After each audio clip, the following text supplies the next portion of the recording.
I've kept him in this house for 10 years. He's so ungrateful. My mother-in-law openly hostile, believing my husband's lies.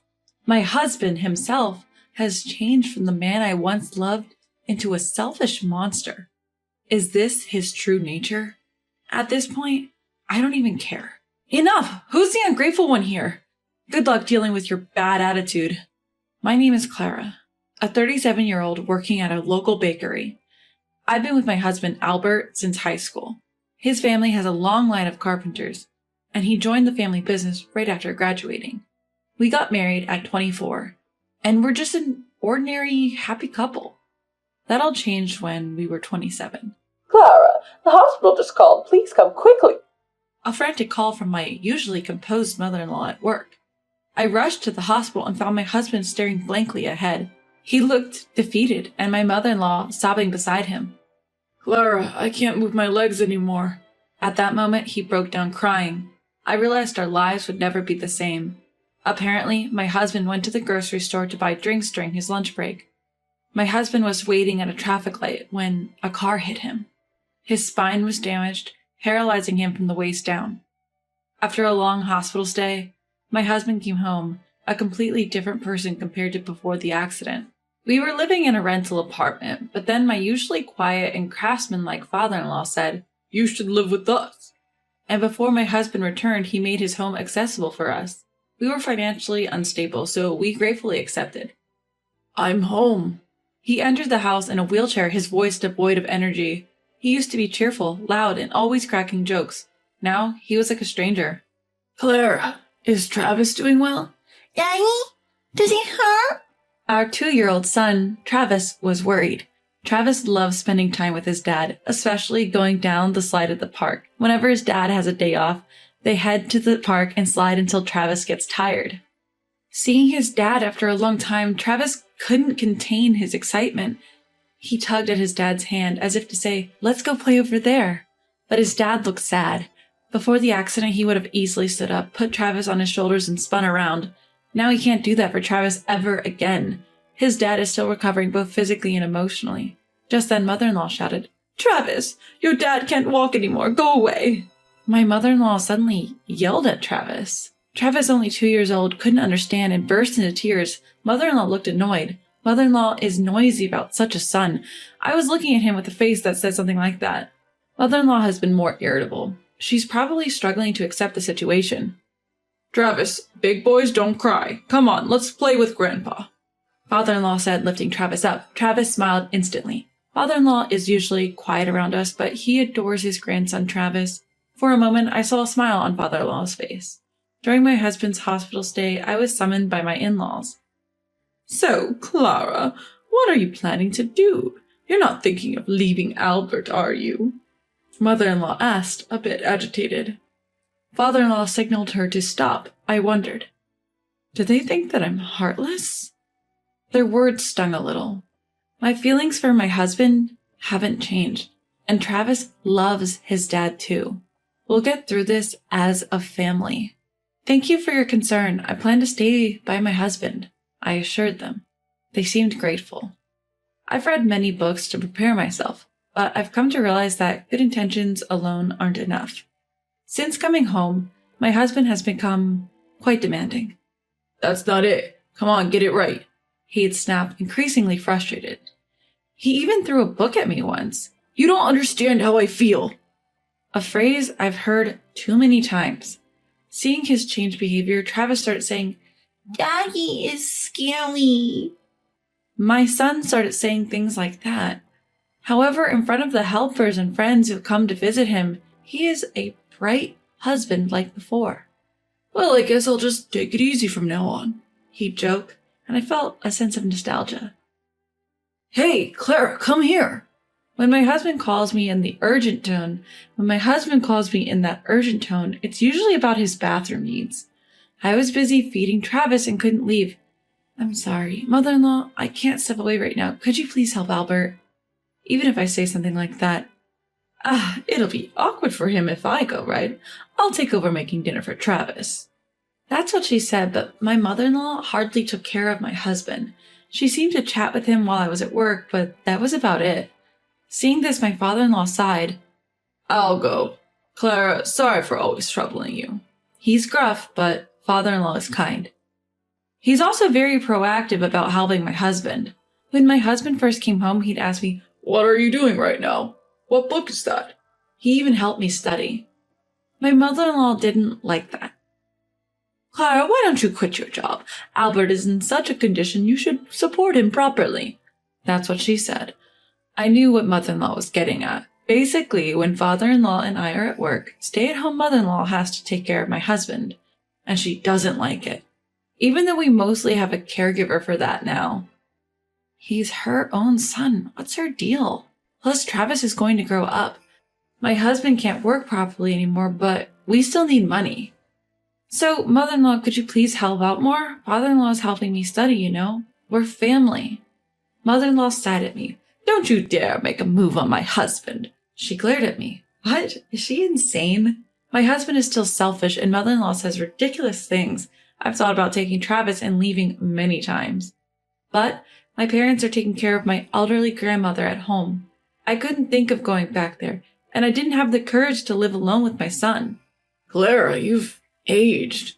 Time flies and it's been 10 years since my husband had his accident. I'm still working at the bakery. I'm now 37, and Travis is in 6th grade. These past 10 years, my mind has been filled with concerns for my husband and child. No wonder I've aged. Hey, how rude. We're still in our 30s, you know. Sorry. Maybe my husband has come to accept his condition after 10 years. He's started talking to me cheerfully again. While I'm at work, father-in-law, who's now retired, looks after him. As for mother-in-law, she's uncooperative as ever. And lately, for some reason, she's started ignoring me. But I can't think of why she'd treat me like this. Recently, my husband found a new hobby. He started playing basketball at a nearby gym with people in similar situations about 3 times a month. It seems to be a lot of fun, and I'm really grateful to the friend who introduced him to it. Travis, you want to come too? Basketball is fun. When I tried to talk to our son Travis, he brushed me off saying, I'm more into baseball, you know. Our relationship had grown distant.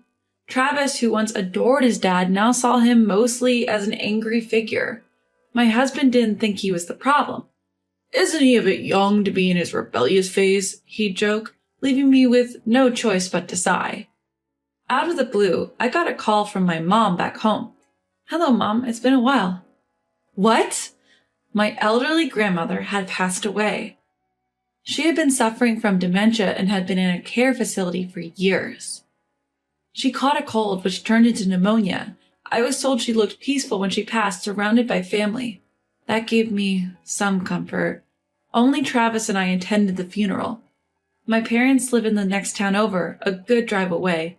My husband stayed with his parents, so Travis and I took the opportunity to visit my family home.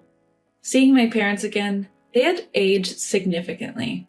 Well, I guess I've aged too, I thought. How's Albert doing? Are you getting along with his parents?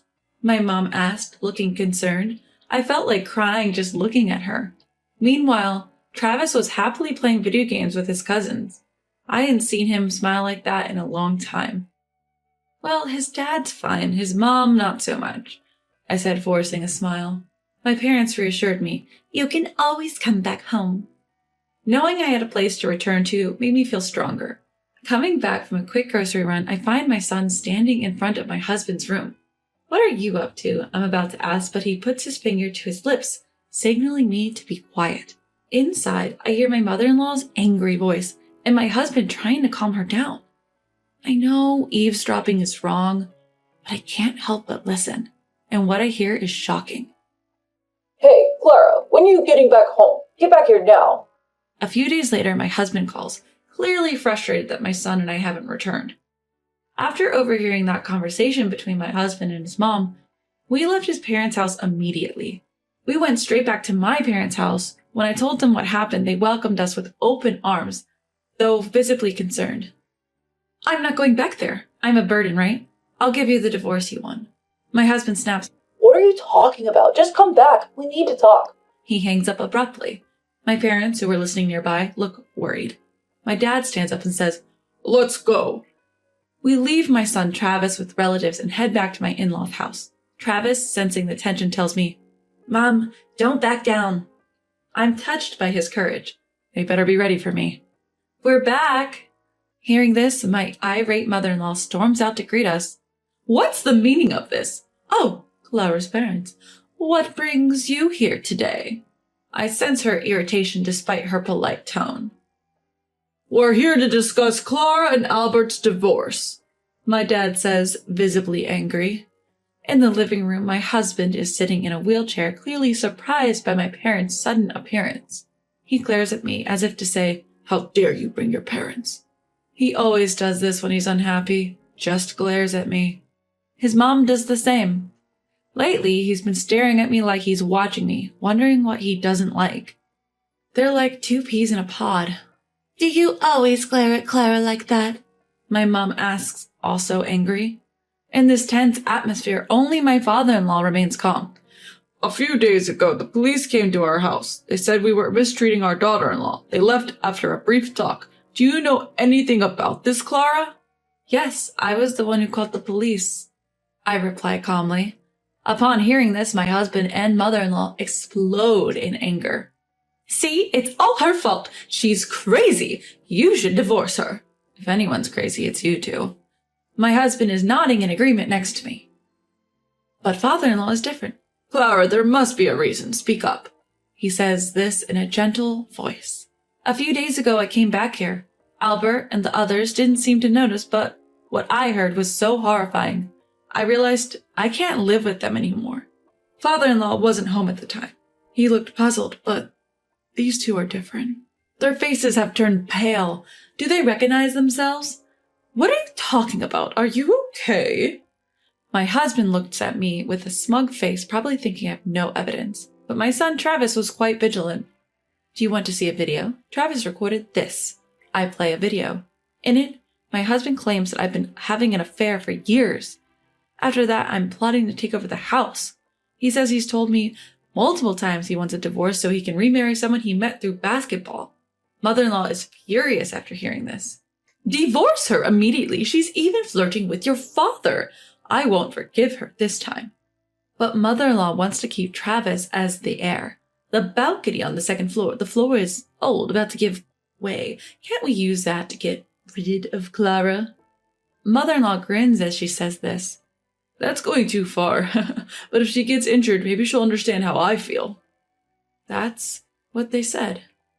The video ends and I quietly put away my phone. Of course, I've never had an affair, and this is the first I've heard that my husband has met someone through basketball. I felt my life was in danger, so I reported to the police. That's all there is to it. But the police only said they'd listen to my story. My husband and mother-in-law are silent, their faces pale. Father-in-law looks angrier than ever. "What is this? Are you both idiots?" I thought I was the fool. Thank you, father-in-law, for always being there. I genuinely felt that way. Despite all this, mother-in-law starts talking nonsense about how parents should let their children be with the ones they truly love. Realizing that staying here would be pointless, my son and I start to pack up to leave. "Can you believe her? After letting her stay in our home for 10 years, she's so ungrateful." My mother-in-law glared at me as she usually did and said that. In response, my dad said, "I've heard a lot about you from my daughter, but this is the first time I've talked to someone and been so uncomfortable." In response, my dad calmly said. My mother-in-law kept muttering, but wouldn't stop bad-mouthing me.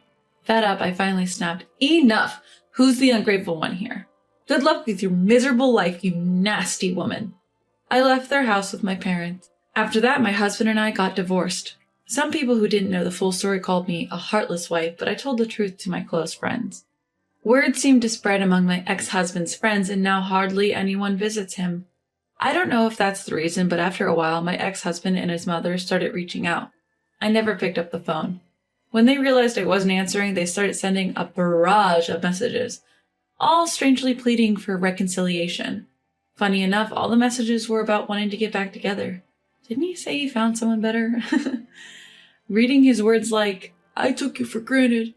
Now that you're gone, I realize your worth." I thought, realizing it now? Too little, too late. I told my ex-husband, If you keep contacting me unnecessarily, I'll go to the police. And after that, the messages stopped cold. I moved back to my parents' home in the next town over and opened a bakery in a nearby vacant shop. The only employees are me and my parents. My son Travis helps out with cleaning the shop now and then. Travis started middle school this spring and seems to have made a lot of new friends. He's also fully committed to his baseball club activities. Though the bakery was just a hobby at first, thankfully it's gaining a good reputation and we're getting more new customers lately. Welcome. Oh, it's you, father-in-law. My former father-in-law visits the shop a few times a month to buy bread. From what I heard, his son's feelings were one-sided. He was so persistent that he even got banned from playing basketball, which he used to enjoy. Honestly, serves him right. My former father-in-law had said he'd take care of his son. I don't care about you. Do as you please. But he coldly told my former mother-in-law.